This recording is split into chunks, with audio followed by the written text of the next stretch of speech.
Vitin e kaluar e kemi pa blokadën. Këtë vit e pa blokadën. Unë e kam të vështirë me besu që herën e tretë reflekton opozita. Por mbase një rezultat tjetër më i lartë se sa 20 dhjetorit i trondit në kuptimin e thjellimit. I kthen në normalitet.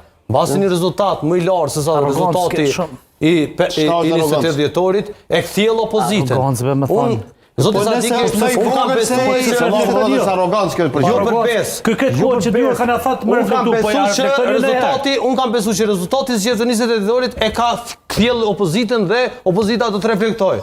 E pom që s'ka reflektuar. Ka kalkuluar edhe një herë. Unë vetëm me lut qytetarin mos të lodhet nga këto pengesat e opozitës. Nuk mund të ecim dorë nga qeverisja mirë dhe drejtë të korrupsionit. Fatlum Kryeziu thot, kur e keni marrë 51% është koha për shikuesit i kemi të shenjtë, të rregull dhe i falenderoj shumë që janë. Shikuesve. Natyrisht. Respekt për shikuesit. Kretëm na. Kur e keni marrë 51% që na ka qenë vot për atë që keni premtu apo për atë që jeni sot? Pyet Fatlum Kryeziu. Dhe nëse sot s'është